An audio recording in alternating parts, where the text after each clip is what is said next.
Muy buenas tardes con todos los presentes. Los saludamos de Telesalud del Hospital Nacional Arzobispo Loaiza del Ministerio de Salud para darles la bienvenida a la telecapacitación Primeros Auxilios en Casa, dirigida por nuestra ponente, la doctora Cintia Evangelista Medina, médico asistente, coordinadora de la Unidad de Gestión del Riesgo de Desastres del Hospital Nacional Arzobispo Loaiza.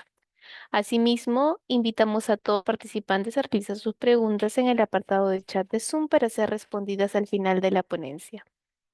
Bienvenida, estimada doctora Evangelista. Es un honor tenerla el día de hoy con nosotros. Le doy el paso para el desarrollo del tema. Adelante, por favor.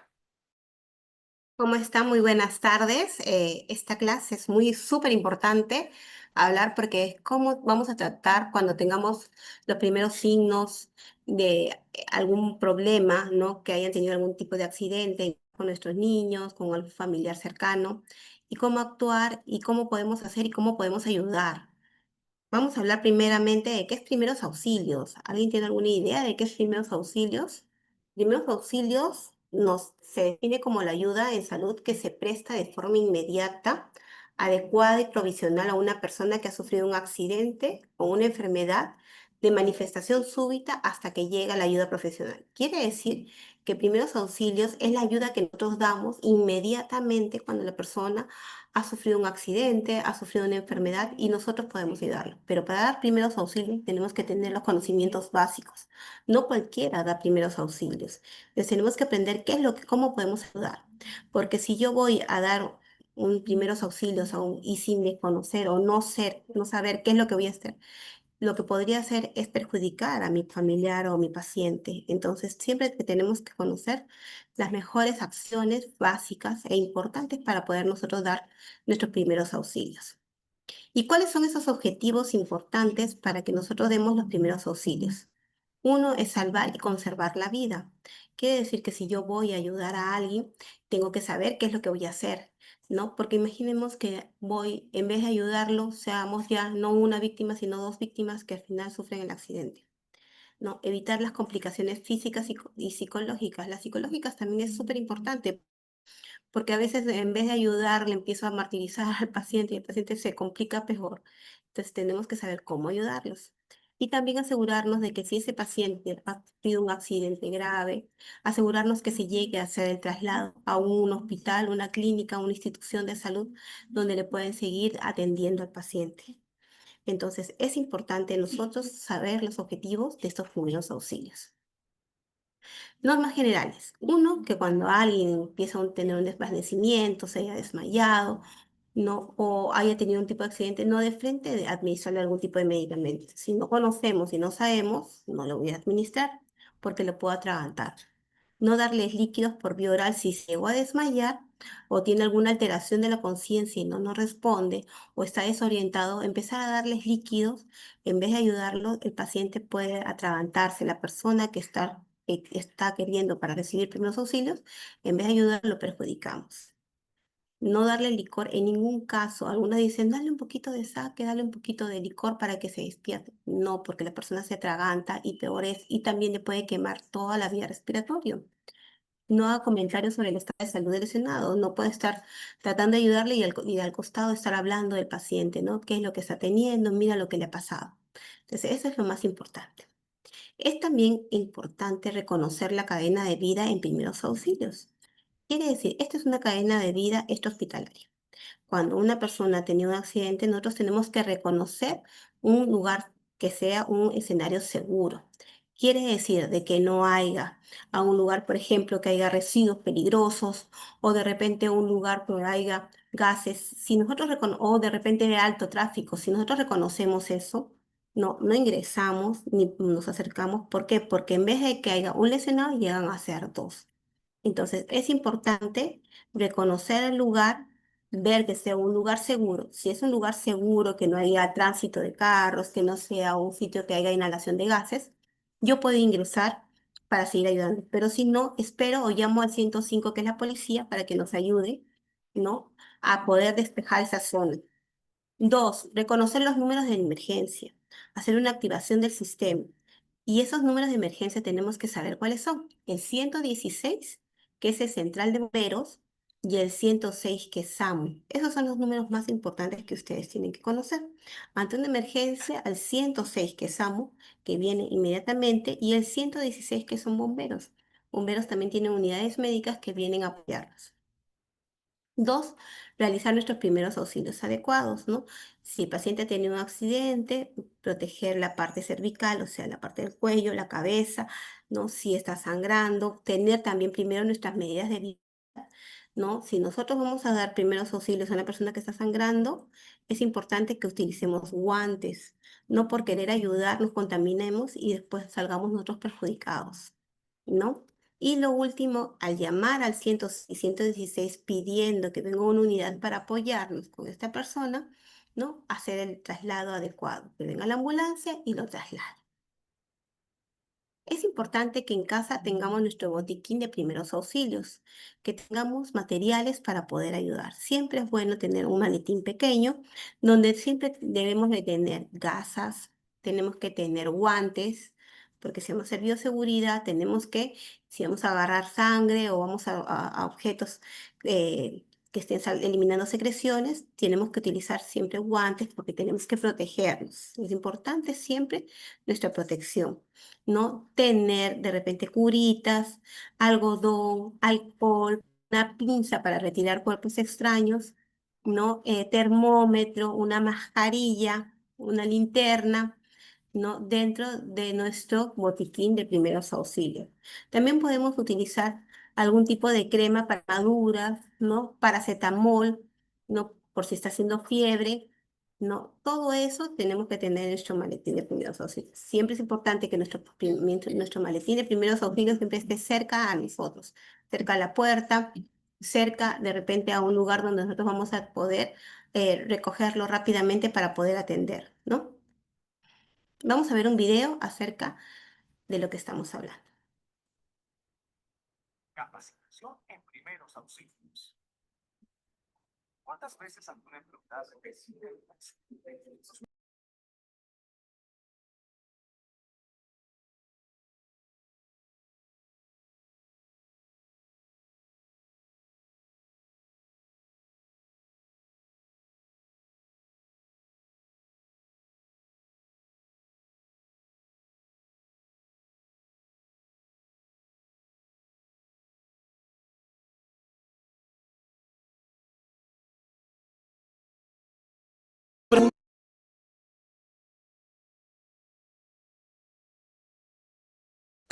capacitación en primeros auxilios?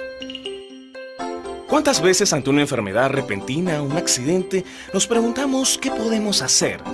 ¿Cómo ayudar? Es por ello que es muy importante conocer cuáles son los procedimientos adecuados en caso de una emergencia que requiere atención médica.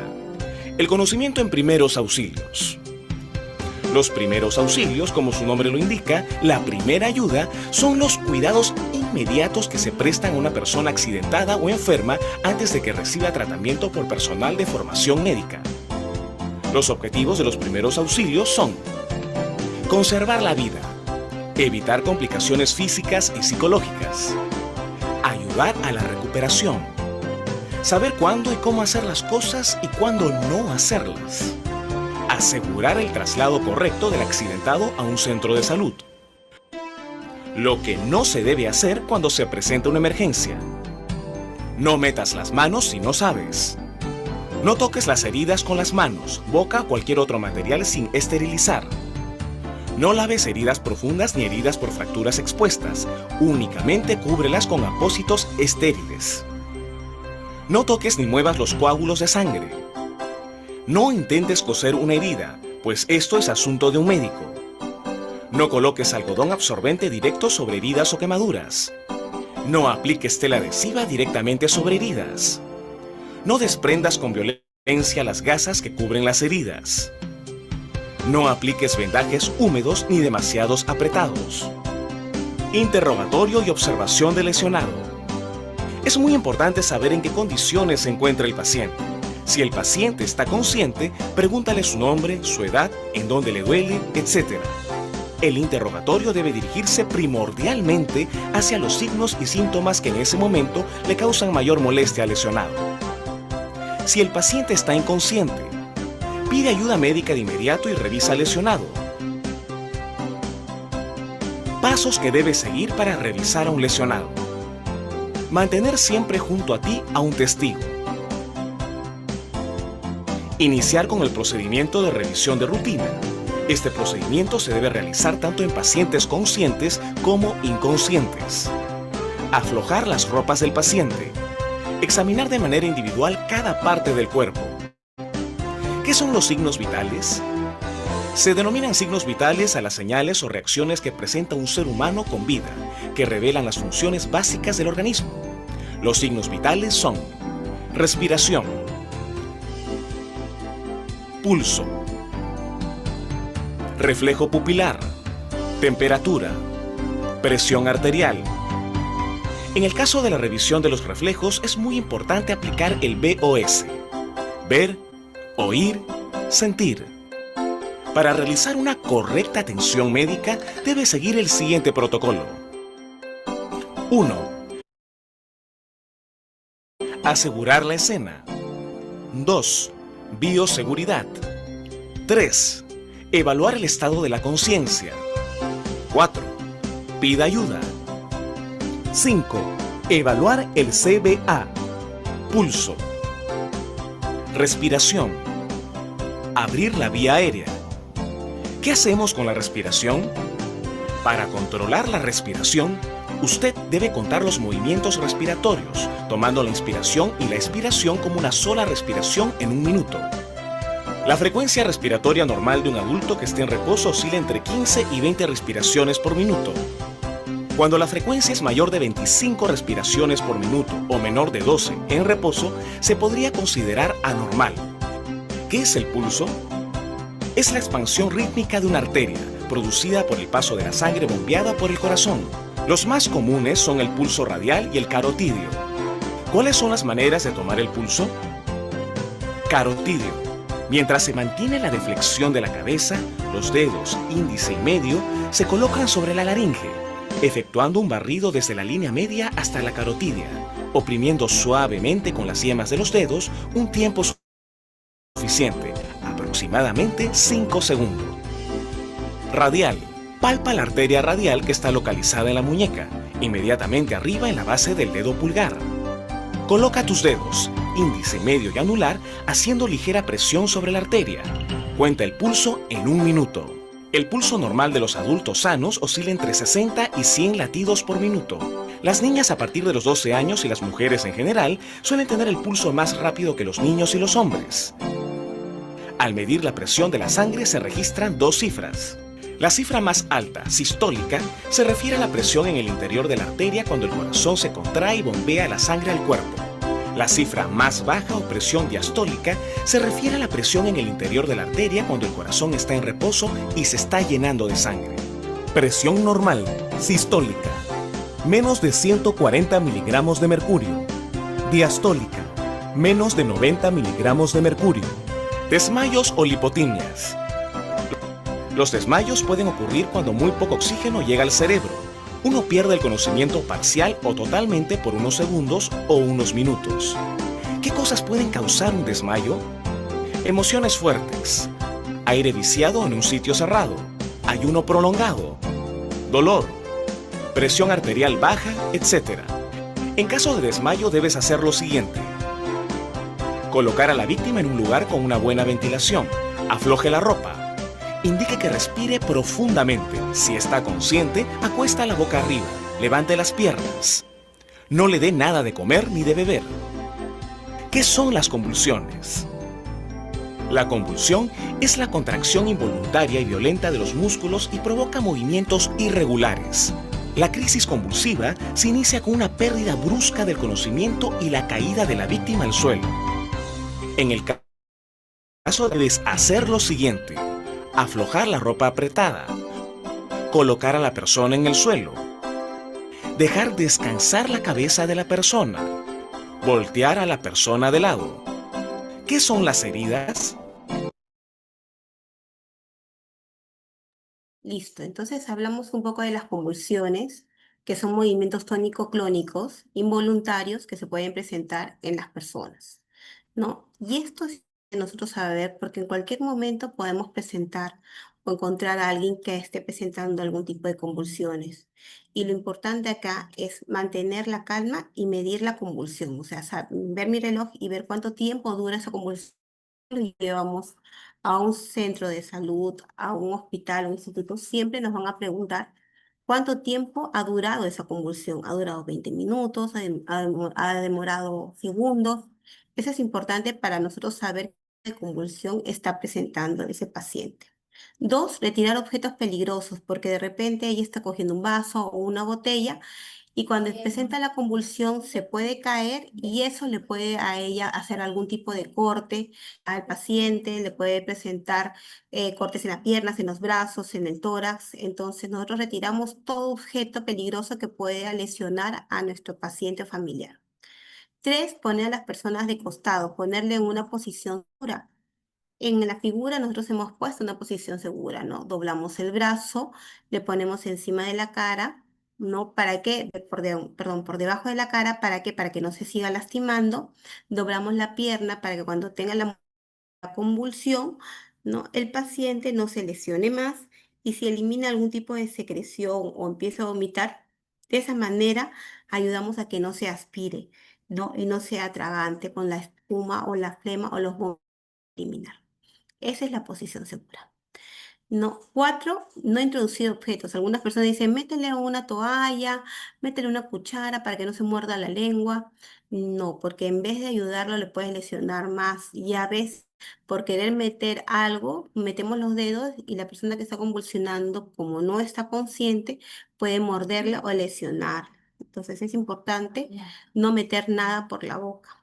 Y cinco, proteger la cabeza posible protegerla, cogerla con las dos manos la cabeza para tratarla de inmovilizarlo para que no se esté golpeando con el piso, ¿no? De esa manera nosotros hacemos de que el paciente no se lesione más.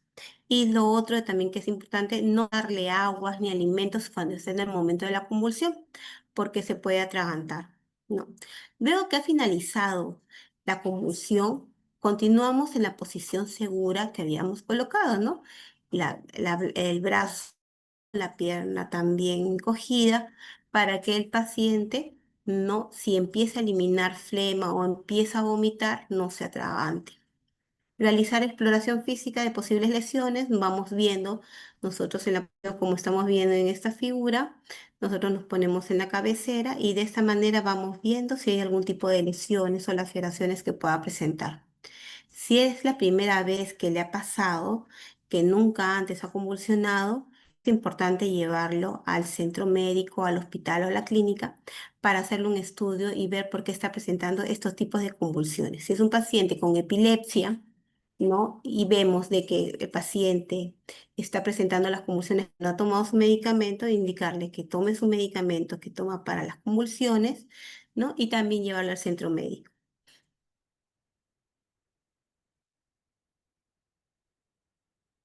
Vamos a hablar un poco también de atragantamiento. En el atragantamiento es importante conocer esta maniobra que es súper, súper importante, que es la maniobra de Heimlich. Esta maniobra de Heimlich salva vida.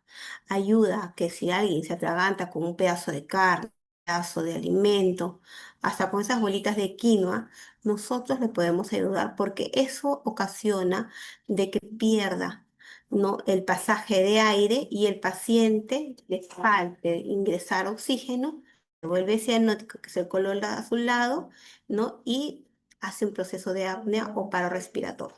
Entonces, es importante saber las maniobras de Heimlich. Dentro de las maniobras de Heimlich, nosotros tenemos que ponernos en la parte posterior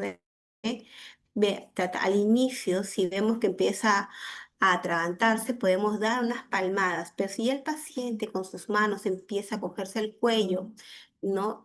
Que es el signo del ahogamiento, que ya se está cambiando, nosotros tenemos que colocar una mano en forma de puño, ¿no? La más fuerte, la derecha si eres diestro, y la otra mano por encima, ¿no? del puño, por debajo de la apéndice sifoides, quiere decir por debajo, llegando al ombliguito, donde terminan los huesitos, ahí colocamos nuestras manos tipo puño y lo empujamos hacia arriba. De esa manera ayudamos a que pueda expectorar o eliminar el objeto que está teniendo. Lo tiene que hacer varias veces.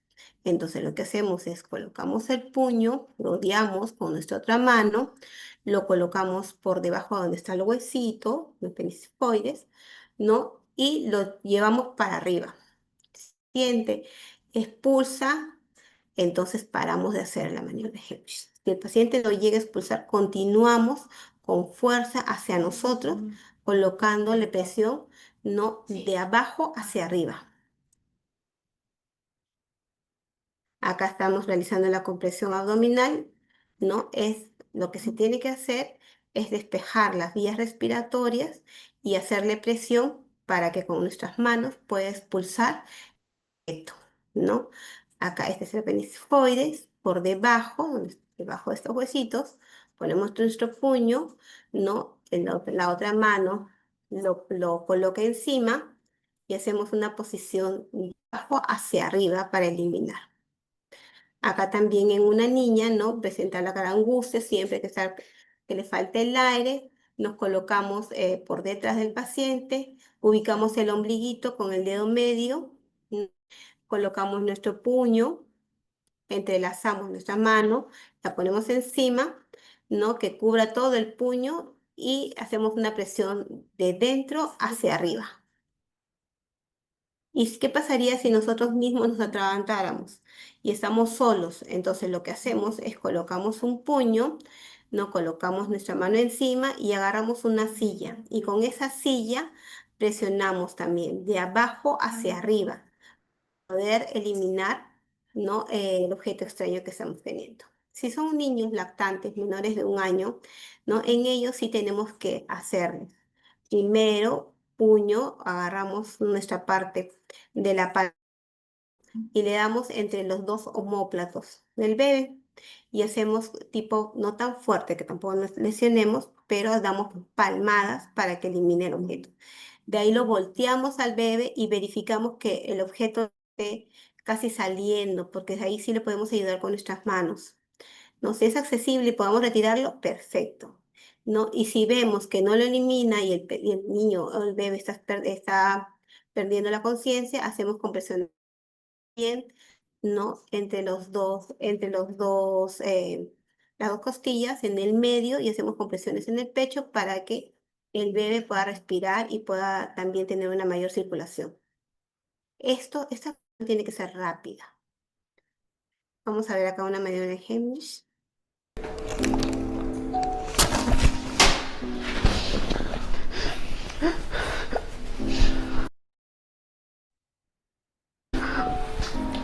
¿Qué hacer si una persona se atora o se atraganta?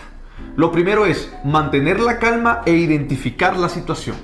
Las manos en el cuello, en esta posición, son el signo universal de atragantamiento o de que una persona está atorada. Cuando identifiquemos el atragantamiento, tenemos que definir si es un atragantamiento parcial o total. Y para esto le vamos a decir a la persona que diga algo. ¡Di algo! Si la persona emite algún sonido, se trata de un atragantamiento parcial. Y debemos de pedirle que tosa con gran esfuerzo. Tose, por favor. Tose nuevamente. Tose, tose, tose. Hay que decirle que tosa para que bote el cuerpo extraño. Podría ser un alimento o cualquier otra cosa. Tiene que toser hasta que bote el cuerpo extraño o hasta que deje de toser. Tose, tose. Tose, tose. Tose con más fuerza. Tose con más fuerza. Lo que no debemos hacer es darle golpes en la espalda, porque esto podría hacer que la obstrucción parcial se convierta en una obstrucción total y empeoremos el cuadro. Ahora, si le pido que diga algo, di algo, di algo. Oye, ¿cómo te llamas? Y no emite ningún sonido, estamos frente a una obstrucción total. Y en este caso no le vamos a decir a la persona que tosa, porque no va a poder, ni mucho menos vamos a dar golpes en la espalda. Cuando la obstrucción sea total, tenemos que hacer la maniobra de Heimlich, que es básicamente intentar, por medio de fuerza, sacar el cuerpo extraño. Te voy a explicar cómo se realiza. Para hacer la maniobra de Heimlich, nos vamos a poner en la parte de atrás de la persona y vamos a poner nuestro pie en la mitad de sus piernas. ¿Con qué objetivo? Si la persona pierde el conocimiento o se cae, nosotros podamos sostenerla. Cuando la persona esté así, vamos a retirar sus manos del cuello y nuestro puño de la mano derecha o de la mano izquierda lo vamos a poner entre el ombligo y el esternón, en esta posición. Luego nosotros con nuestra otra mano vamos a agarrar nuestro puño y observen, vamos a realizar una fuerza hacia atrás y hacia arriba. Vamos a hacerlo con fuerza hacia atrás y hacia arriba, con el objetivo de aumentar la presión en el tórax y que el cuerpo extraño pueda salir. ¿Cuántas veces vamos a hacer este esfuerzo hacia atrás y hacia arriba? Las veces que sean necesarias, 10, 15, 20 o 30, hasta que el cuerpo extraño salga o hasta que la persona se desmaye o pierda el conocimiento. Si la persona llegara a perder el conocimiento, tenemos que dejar de hacer esta maniobra y debemos comenzar maniobras de reanimación cardiopulmonar básicas o avanzadas, de acuerdo al contexto. Lo más seguro es que después de 3 o 5 veces de realizar una maniobra de Hendrix bien realizada y con adecuada fuerza, el cuerpo extraño salga por la boca. Recuerden, esto podría salvar una vida. Guarda este video y compártelo. ¿Podrías tú también ayudar a salvar a alguien en el mundo? Listo. Entonces acá hemos visto, ¿no?, la manera cómo manejar una maniobra de Heimlich, ¿no? Y lo hemos visto en video y hemos visto cómo lo podemos ayudar en una manera parcial y en una manera total. Ahora vamos a hablar de las mordeduras o las picaduras, como a veces algunos dicen, ¿no? La palabra ideal es mordeduras, ¿no? Que estas mordeduras de repente que pueden ser por alguna arácnido, una culebra, una serpiente, puede ocasionar una reacción anafiláctica. ¿Ven esas bolitas rojas? Es la reacción alérgica que puede presentar. Entonces, esto también hay que observarlo, hay que ver también que no se presenten lesiones negras o que siga aumentando, porque eso sí ya sería ya una mordedura y que haya dejado un veneno y que se esté aumentando. En este caso, cuando nosotros presentamos una mordedura de alguna araña o una culebra, una serpiente, lo primero que se tiene que hacer es lavarla bien.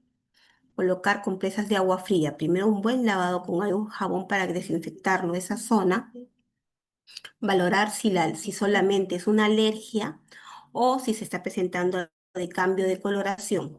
Si hay algún cambio de coloración, inmediatamente tienes que llevarlo al hospital, ¿no? Pero si vemos que solamente es alguna reacción alérgica, ¿no? Lo que se coloca es, uno, directo sobre la piel, siempre colocando un paño encima, elevación del brazo, ¿no? Si hay una coloración roja, ¿no?, o prurito, picazón, se puede colocar un antihistamínico como clorfenamina y se lleva al hospital.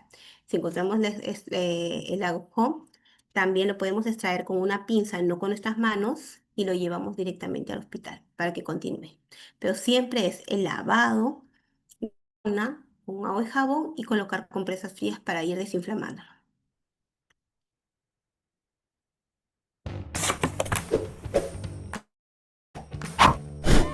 En casos de emergencia, la primera cosa que se nos viene a la mente es el consejo de nuestros amigos y familiares. En el video de hoy te enseñaremos la forma correcta de actuar a pequeñas emergencias que comúnmente ocurren en nuestras vidas. Descubre 10 tips de primeros auxilios. Número 10. Si se te metió algo en el ojo y te invade la desesperación, no vayas a cometer ninguno de estos errores.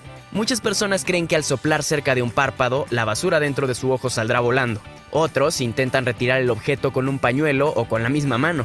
Ninguna de estas opciones es buena idea. Accidentalmente podrías lesionar la córnea. ¿Y qué decir de soplar o tocar el ojo? Al hacer esto, lo único que conseguirás es contaminarlo e irritarlo aún más. Lo adecuado es enjuagar los ojos con agua y, si es posible, colocar unas cuantas gotas humectantes. El líquido arrastrará el objeto hasta el borde del párpado, en donde saldrá libremente sin ninguna complicación y dolor. Número Entonces ya hemos visto la primera correcta de 10 tips de basura dentro de su ojo. ¿Qué decir de soplar o tocar? El líquido arrastrará el objeto hasta el borde del... ¿no? Siempre que haya algún objeto extraño que haya caído en nuestro ojo, lo primero que se debe hacer es colocar un chorro de agua fría en el ojo. No soplarlo porque podemos contaminarlo más, no meter nuestra mano sucia, no, o querer retirarlo con nuestra mano porque lo podemos contaminar, ni colocar pañitos. Entonces, lo primero que se debe hacer cuando hay un cuerpo extraño en el ojo es hacer un lavado con un chorro abundante a nivel del ojo.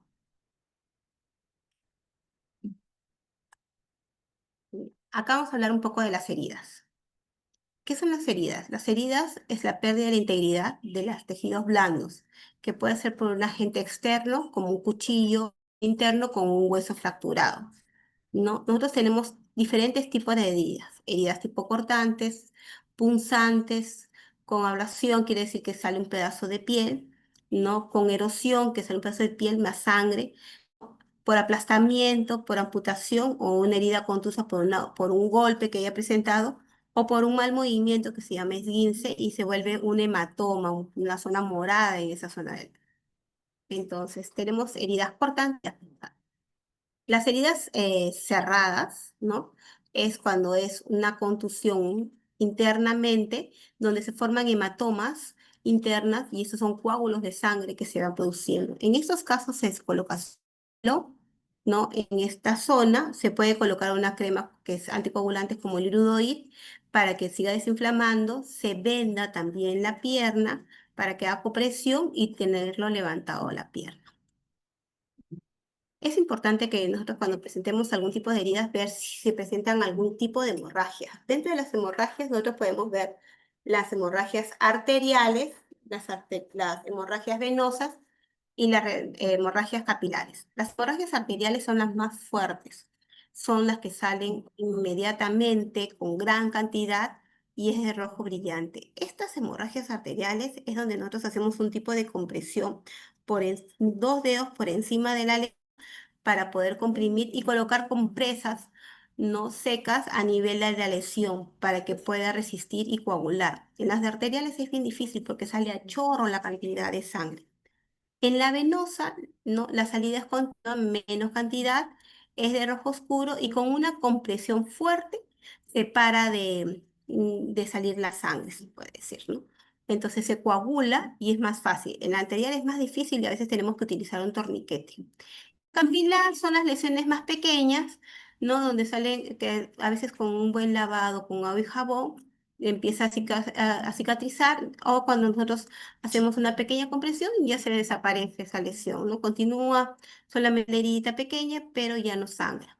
Entonces, donde nos debemos preocupar es en las hemorragias arteriales, donde salen en gran cantidad, ¿no? Y a veces es necesario hacer un tipo de torniquete. Si nosotros encontramos algún de la lesión, es importante saber que nosotros no podemos retirarlo. Inmediatamente lo tienes que llevar al centro de salud o al hospital, ¿no? Y también hacer un buen lavado. En algunas ocasiones dice que con agua oxigenada, pero lo ideal es con jabón. Siempre es importante limpiar la herida, ¿no? De la zona donde estaba el corte, ¿no? Le podemos utilizar clorexidina, que es un tipo de jabón para la lesión de la herida, cubrir con apósitos estériles y vendar, ¿no? Lo ideal es siempre recordar colocar agua y jabón, limpiar bien la herida, sobre todo alrededor, ¿no? Si queremos hacerlo con clorexidina y colocar una gasita y después vendar. No, lo importante es no aplicar antibióticos, ni tomate, ni aceite, ni esas cosas que pueden lesionar más y contaminar más.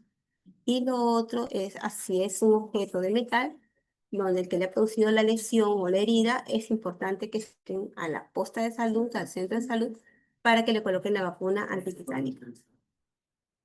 En caso de la herida presente pérdida de volumen cuantiosa, pues es una herida que puede ser hemorrágica, siempre es de realizar los tipos de compresión. Hacemos una presión directa sobre la herida con el apósito, ¿no? Aplicamos varios apósitos si es necesario, si sigue saliendo sangre, porque lo ideal es que se haga una buena compresión y se pueda vendar. Y si sigue saliendo porque sea arterial, hasta podemos hacer un torniquete, ¿no? Esperar unos 10, 20 segundos, ¿no? Y de ahí desaflojarlo, pero que nos ayude a que pueda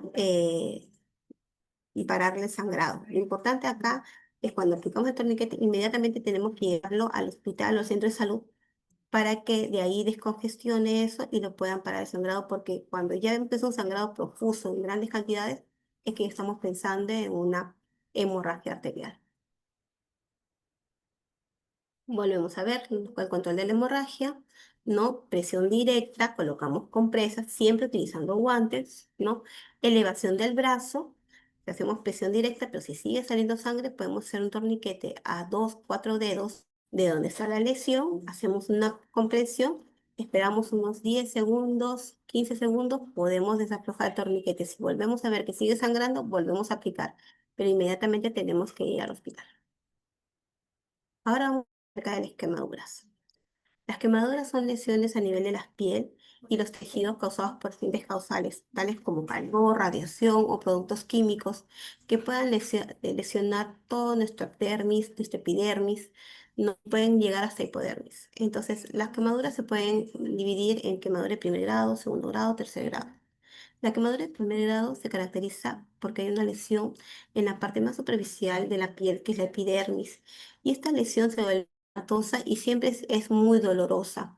Entonces, esta quemadura de primer grado, lo importante acá es cuando nosotros se presenta esta primera quemadura de primer grado, es ponerle un chorro de agua para que vaya desinflamando esa lesión que haya ocasionado la quemadura, ¿no? Se pueden utilizar algunas cremas como cremas para las quemaduras, como la sulfadiazina de plata, ¿no? Para poder ayudarlos, pero valoramos que no haya ampollas, valoramos que no haya desprendimiento de piel. Si es una quemadura de primer grado, que es las quemaduras más simples, solamente es agua y se pueden colocar algunas cremas como sulfadiazina de plata, ¿no? Estas quemaduras de primer grado también podemos encontrar, por ejemplo, en las quemaduras solares, ¿no? Cuando uno va a la playa y va mucho, se pueden presentar. Las quemaduras de segundo grado son las que afectan la epidermis y las capas más superficiales de la dermis, ¿no? Esta es caracterizadamente por ampollas, estos tipos de ampollas o flictemas. El dolor también es intenso. Acá lo más importante es no reventar estos flictemas o estas ampollas, porque cuando nosotros los reventamos en casa sin haber hecho una higiene previa y sin hacerlo de la manera más séptica posible, ¿qué puede ocasionar? Puede ocasionar que esto pueda infectarse más y pues, ser más profunda la lesión. Entonces es importante que en este caso se presenten estos tipos de quemadura. Igual es colocarse un chorro de agua para que vaya desinflamando y no reventar esas ampollas. Y ir directamente al hospital, porque hay que ver en dónde es la zona de que se está presentando la quemadura y cuánta es la cantidad de grados que está teniendo. La quemadura de tercer grado se extiende hasta la parte de la carpa más grasosa de nuestra piel. Está debajo de la dermis, posible que aparezca hasta huesos llegue, ¿no?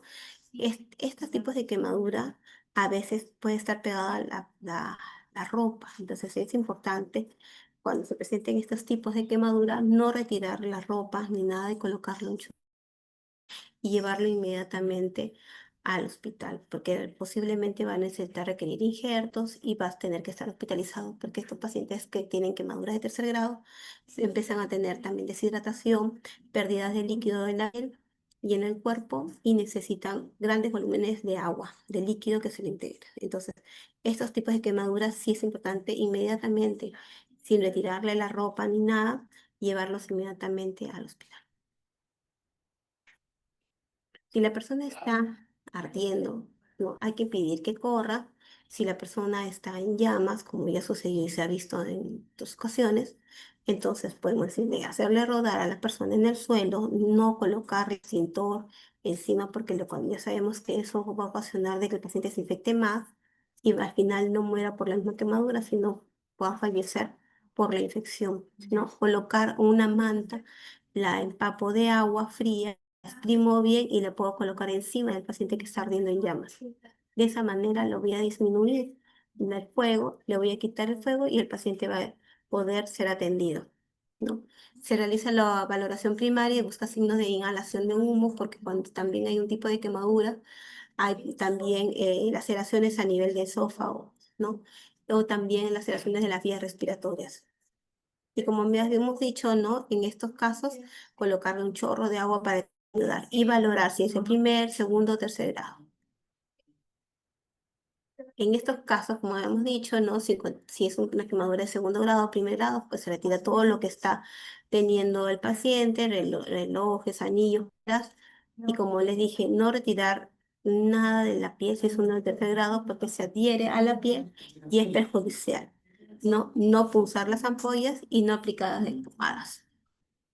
Las lesiones músculos tendinosas, vamos bien acerca de las lesiones músculos tendinosas, ¿no? Que corresponden más que todo utilizados a las lesiones que ocurren por un periodo prolongado de un segmento corporal específico, quiere decir, puede ser la pierna, el muslo, ¿no? Los nervios, los ligamentos, los cartílagos que se pueden presentar por algún, de repente, por un ejercicio físico que puede tener. Los músculos y articulaciones afectados sufren tensión y esfuerzo. Los tendones se inflaman, también pueden ocasionar contracturas, ¿no? Si presenta un mal movimiento en nuestro pie, podemos tener un esguince, una distensión, hasta una luxación. Dentro de las distensiones, se presenta cuando el músculo está sometido a un estiramiento exagerado o un desgarro. Por ejemplo, los deportistas presentan tipos de distensiones y también pueden presentar hasta desgarros, ¿no?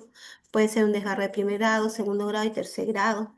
Este, por ejemplo, es un desgarro de segundo grado, ¿no? En que se abre una parte del músculo donde ocasiona dolor y necesita un reposo por días, colocación de hielo y elevación de la pierna, ¿no? Acá ves, aplicación de hielo. ¿Cuáles son los primeros auxilios que se va a hacer? Se tiene siempre, el pie tiene que estar elevado, aunque es un tipo de desgarro, colocación de hielo en la zona afectada, ¿no? Por unos 10 a 15 minutos, ¿no? Y después de eso se coloca un vendaje para que haga compresión y le ayude. Acá hablamos un poco de los esguinces o torceduras que se pueden ver en los ligamentos, ¿no? En estos tipos de esguince también ocasiona demasiado dolor y puede ser ocasionado por un mal movimiento del pie, por haber hecho de repente un ejercicio demasiado fuerte, ¿no? Y el cual este ligamento, este tendón puede estar desinflamando o el ligamento también se inflama o hasta se puede romper. Estos grados de esguince pueden ser un esguince, pues, grado 1, que hay en pequeñas cantidades, donde se aumenta el volumen del pie, a veces puede formar un poquito de hematoma, ¿no? Y el paciente necesita hacer un reposo de unos 3, 4 días. Grado 2, cuando el desgarro ya está roto, cuando ya levemente está abierto, ¿no? Aumenta demasiado el volumen, el paciente un poco el movimiento empieza a doler, hay hematomas en una zona del pie, ¿no? Y ese paciente por lo menos tiene que estar una semana en reposo. Y el grado 3 si es una ruptura total, ¿no? Donde el paciente se ve irregular la parte de las piernas, no puede pisar, el paciente presenta demasiado dolor, hay un cambio de coloración en toda la parte del pie y el paciente por lo menos tiene que estar de 2 a 3 meses, ¿no? Y se le coloca un yeso para en esa zona o una férula de yeso. ¿Cuáles son los primeros auxilios? Apoyar la extremidad lesionada, tenerla en alto, colocarle hielo, colocar una venda compresiva en esa zona, elevarla a la pierna, ¿no? Y bueno, pues importante que lo llevemos a la placa y poder ver qué tipo de desgarro es, ¿no? Las luxaciones, es una luxación, es la lesión de la cápsula de ligamentosa con la pérdida del contacto en las superficies articulares, quiere decir, este es un tipo de luxación siempre una luxación completa, ¿no?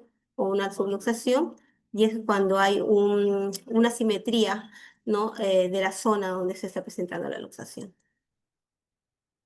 Entonces, la luxación es la separación permanente de las dos partes de la articulación, ¿no? Que se produce cuando se aplica una fuerza extrema sobre el ligamento. Es posible que sea difícil de diferenciar entre un hueso dislocado y un hueso fracturado, ¿no? Por eso se piden varias veces unas placas para ver cómo va, ¿no? Y esto sí o sí se tiene que ir al hospital. ¿Para qué? Para que el médico, si es una luxación completa o incompleta, el traumatólogo es el que va a poder regresarlo a su sitio y colocar una férula de yeso para que se quede quieto en ese momento. ¿No? ¿Cuáles son los signos y síntomas? Un dolor agudo, ¿no? No lo puede movilizar, un aumento de volumen, deformidad, ¿no? Tras de reducción, quiere decir que lo regresa a su sitio, puede producir un daño neurovascular, pues es importante que después que lo regresen a su sitio se tome una placa, y si no hay rotura cápsulo-ligamentosas, ¿no? Que quiere decir que haya sangre a nivel de eso, de la parte donde ha tenido la luxación, entonces se coloca una férula de hierro o se coloca un vendaje, ¿no? Normalmente, a veces se producen luxaciones en los niños, sobre todo cuando los papás lo tienen agarrado del brazo y lo hacen un mal movimiento al niño o lo jalan con fuerza, hay que hacer pues una dislocación de la cabeza de la radio. En estos casos de luxación, inmovilizar la zona afectada, aplicar hielo en la zona de lesión, el reposo absoluto, no hacer masajes, siempre colocar el hielo, y cuando Y cuando presenta estos tipos de luxaciones, ¿no? Siempre es ideal de que usen un tipo de cabecillo si es en el brazo para que el paciente no movilice mucho el brazo, ¿no? Y trasladarlo al hospital para que le tome la placa. Vamos a hablar un poco de fracturas, ¿no? Acá vemos de la muñeca cúbito y radio que se haya roto, ¿no? Hay diferentes tipos de fractura, ¿no? Las más importantes en pacientes mayores es la fractura de cadera y fémur, que el paciente hasta se tiene que llegar a operar.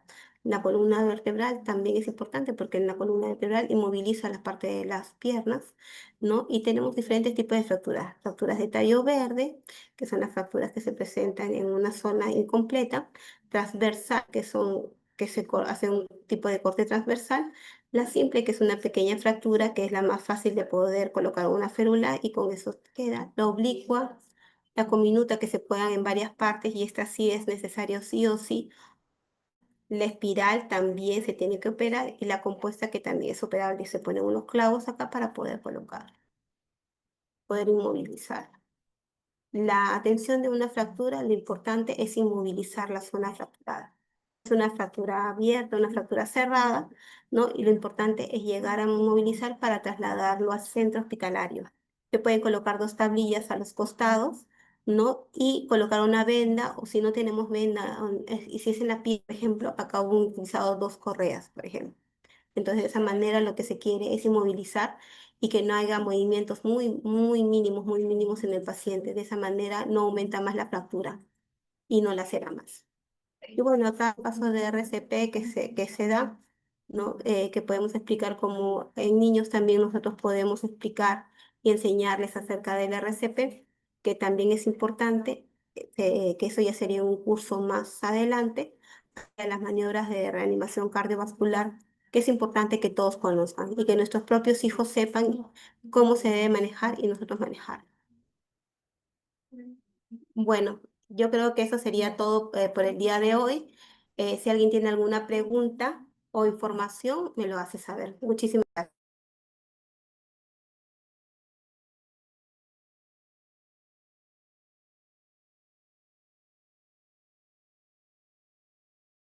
Muchísimas gracias y felicitaciones, doctora Cintia. Mientras los participantes van redactando sus preguntas, en caso las tengan, la pueden realizar en el apartado de chat de Zoom.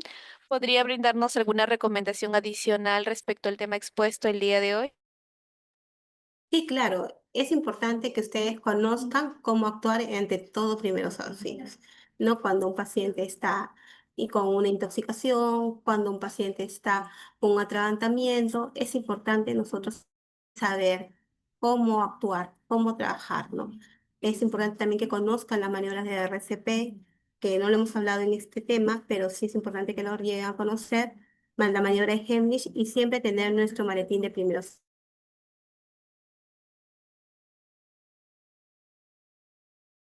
Indicarle a todos los participantes que las preguntas se deben realizar en el apartado de chat de Zoom, por favor. Sí, vamos a dar unos minutos mientras los participantes van redactando sus consultas.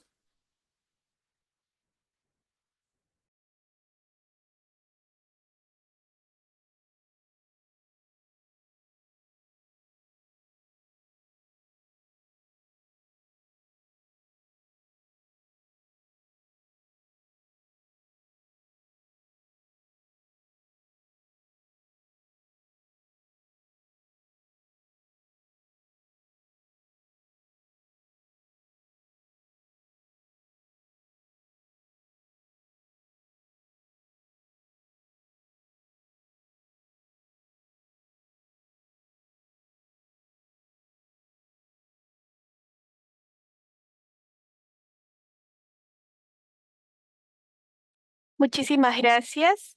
Doctora, tenemos una consulta. Nos preguntan, ¿qué se puede hacer en un caso de una quemadura? ¿Se puede echar agua con hielo? Bueno, tener bastante cuidado con el hielo porque en grandes cantidades el hielo te puede hasta quemar. Entonces es importante, y mejor sería de que coloques un chorro de agua, sí helada, fría, pero no el hielo, porque a veces si dejamos con mucho tiempo el hielo por encima de la lesión, puedes producir una quemadura y le puedes aumentar más. Entonces, por eso es ideal que cuando nosotros queremos colocar compresas de hielo, siempre lo envolvamos en una tela para que no le produzca a la lesión. Entonces, en todo tipo de quemadura, un chorro de agua corriente, fría, no caliente ni tibia, no, fría, sobre la lesión, ¿no? Eso es lo más importante. Eso va a ayudar a que esa piel se llegue a desinflamar hasta que llegues a un centro hospitalario. Muchísimas gracias, doctora Cintia. Tenemos otra consulta. Nos preguntan, ¿podría explicar el proceso de RCP, el paso a paso? Sí, mira, primero la reanimación cardiopulmonar no lo estamos tocando acá dentro de los primeros auxilios porque este es un curso aparte, pero siempre es importante, uno, reconocer el lugar donde el paciente haya tenido el desvanecimiento o pérdida de la conciencia. Primero, nosotros tenemos que ver que sea un lugar que esté libre.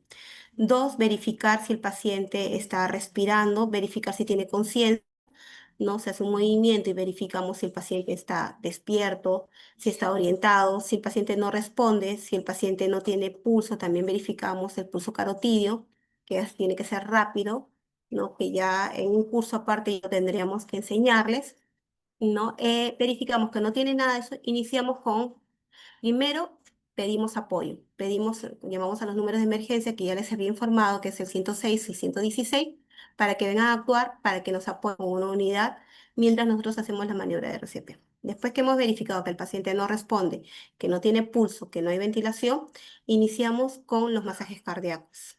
Después de haber, lo estoy diciendo de manera rápida y sucinta porque esto es un curso especial de reanimación cardiopulmonar. Iniciamos los masajes cardíacos, ¿no? 30. Y si es un paciente que nosotros hemos conocido y que nosotros sabemos quién es un familiar directo, podemos hacer ventilación. Y si no es un familiar directo, es alguien de la calle, solamente iniciamos masaje cardíaco hasta que llegue la unidad o hasta que llegue un desfibrilador para colocarlo.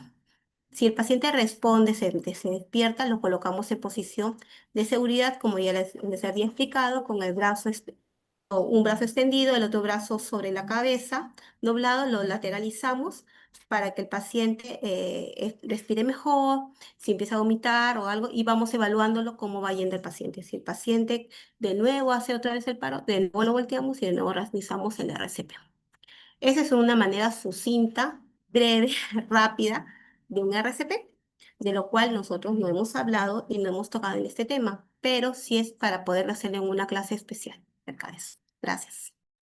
Muchísimas gracias, doctora Evangelista. Ha sido un honor tenerla el día de hoy con nosotros, felicitarla por tal extraordinaria capacitación y invitar a cada uno de los participantes a suscribirse a nuestro canal.